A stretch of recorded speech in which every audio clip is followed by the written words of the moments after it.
Olá a todos, este é o canal Geopoliticando e vamos direto ao assunto.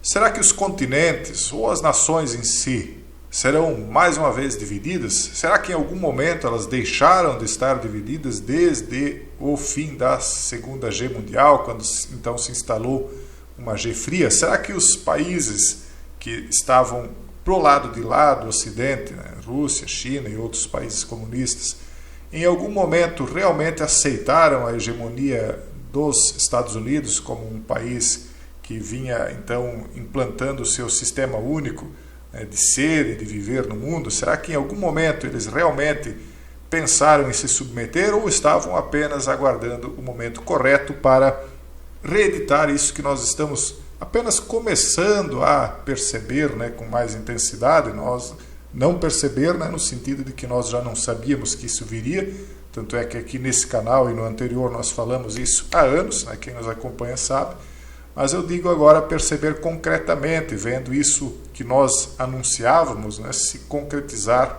diante dos olhos de todos. E aí essa matéria talvez responda um pouquinho de cada uma dessas perguntas. Ela diz: por que a nova G fria irá dividir a África? É uma matéria do site Foreign Affairs, Relações Exteriores, é um site globalista de viés liberal e ocidental. E ele diz ainda: e como a América pode conquistar o continente? O que está acontecendo na África?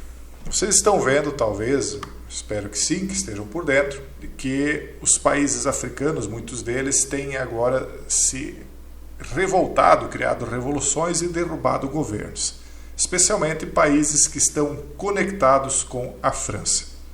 E a teoria que vem sido difundida, né, nas redes é que por trás desses movimentos estaria a Rússia e, quem sabe, outros aliados russos. Inclusive, chegou agora a se ventilar, há poucos dias atrás, que Prigozhin estaria vivo na África e capitaneando certas situações. Por enquanto não há nada concreto, apenas algumas conjecturas nesse sentido aí, que a princípio tem menos credibilidade do que dizer que de fato ele tenha perecido, né?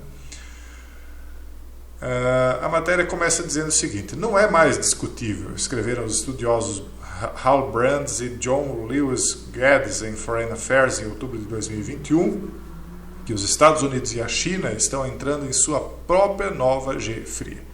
A sabedoria convencional é que esta nova competição geopolítica não se espalhará pelo sul global, como aconteceu durante a primeira G fria, com os governos a escolherem lados e no processo a dividirem o mundo.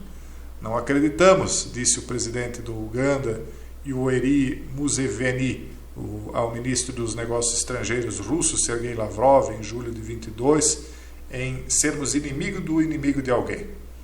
Mas parece que a coisa não é bem assim, parece que uma nova G fria realmente se avizinha. A Foreign Affairs dedicou a sua edição de maio e junho de 2023 ao chamado Mundo Não Alinhado, e os autores concordaram: o sul global abster-se-á de uma competição entre grandes potências que não lhes diga respeito.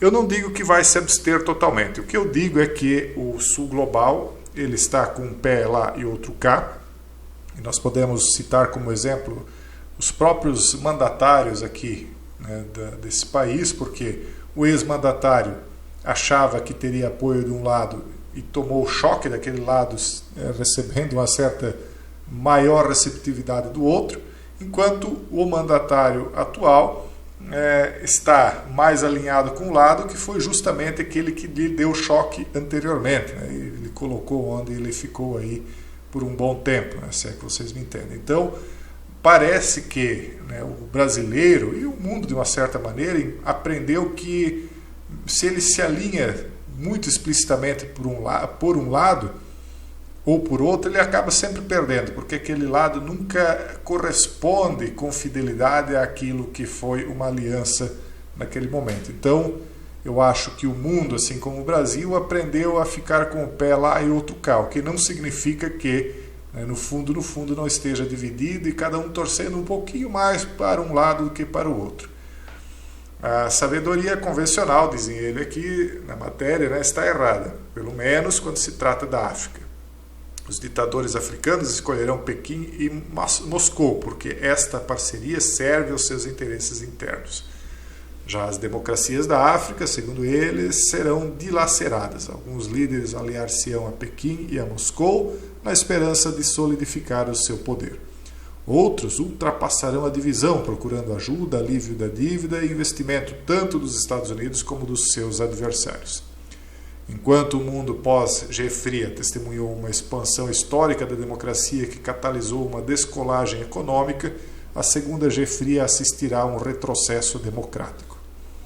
No curto prazo, esta divisão custará aliados e influência a Washington. A longo prazo, porém, Pequim e Moscou enfrentarão pressões nos países africanos que os tornarão menos atraentes como parceiros para os governos do continente. Ou seja, no curto prazo, eles entendem aqui que é vantagem para esses países africanos, ou pelo menos para a liderança de oposição, utilizar do apoio desses países, ou dos líderes dos países, mais especificamente dizendo, para derrubar o governo local e eles tomarem o lugar, mas que a longo prazo não haverá uma grande vantagem nessa troca e que o novo aliado se mostrará tão ruim, talvez, quanto o antigo.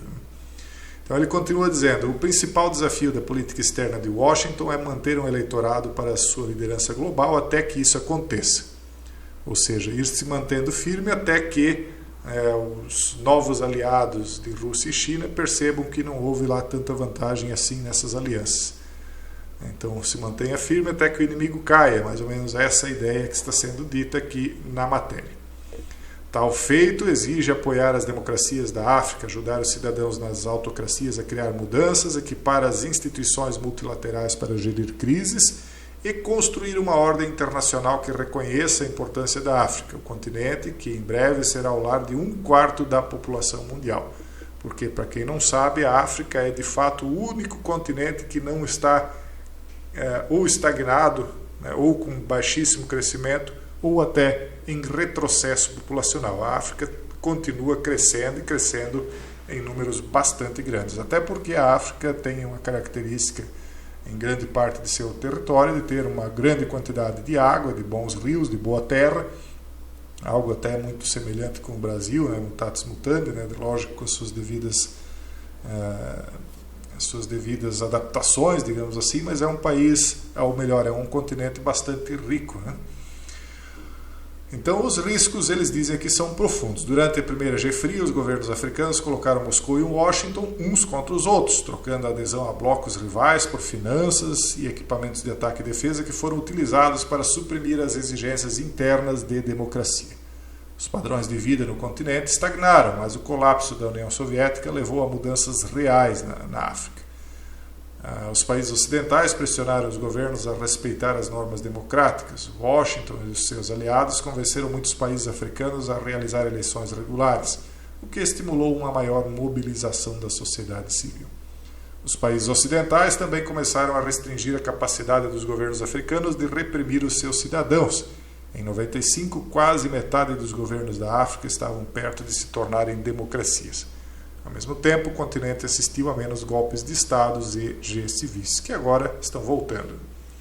A difusão da democracia e as eficiências da globalização tiraram milhões de pessoas da pobreza, e a partir de 2019, pela primeira vez, cada ano mais africanos escaparam à pobreza extrema do que caíram nela. Então, as condições lá estão melhorando, porque o mundo, de uma certa maneira, de forma geral, está melhorando. O que, por um lado, é excelente, né? Ninguém quer que ninguém fique em estado de pobreza ou passe necessidades ou fome, né, como era algo que nós víamos principalmente quando éramos crianças, nos livros de história e geografia. Então é ótimo que a África esteja saindo dessa situação, mas por outro lado também, quando os países estão fora dessa integração mundial, né, que está cada vez tornando tudo cada vez mais tão igual, enquanto está fora, também está fora de certos controles, né, que estão vindo. Então, essa homogeneização do mundo, esse reequilíbrio de forças, de poderes, de distribuição de riquezas, tudo parece muito bom, é aquilo que há muito tempo se busca, há muito tempo se fala, né? Só que, ao mesmo tempo em que isso realmente está sendo alcançado e vai ser alcançado, por outro lado, torna mais propício e mais fácil que os países acabem se unificando, porque se não houver mais diferenças entre os países, né, Então, por que é que haverá de ter fronteiras entre os países? Se nem mesmo diferenças étnicas ou raciais existirem, nós estamos vendo que a Europa hoje já tem uma grande quantidade de pessoas de outros continentes, especialmente da África e da Ásia. Então chega um momento que eles vão dizer, não é mais necessário fronteiras, afinal de contas o que muda, né? Aquele que vem da África hoje é tão rico quanto eu e vice-versa. Então abre-se as portas, abre-se as possibilidades, fica bem mais fácil de se implantar um governo único mundial, uma vez que os países vão acabar sendo como grandes estados ou grandes municípios, digamos assim.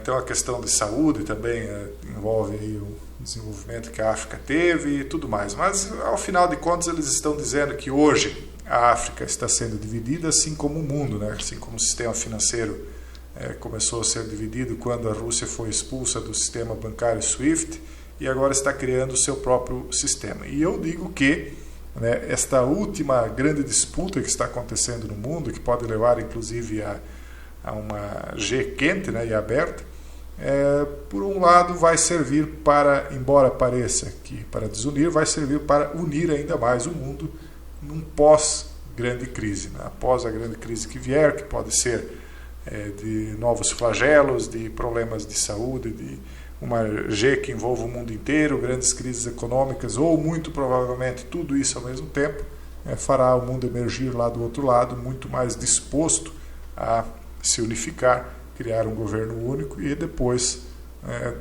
disso implantado abaixo de um discurso de que seria feito através de uma democracia republicana, governada por pessoas esclarecidas, nós vemos isso tudo se transformar em mais uma grande mentira e vermos o mundo encaminhando para a tal tirania, que os profetas há tanto alertaram. Esse é o vídeo de hoje. Um forte abraço e até o próximo vídeo, se Deus quiser.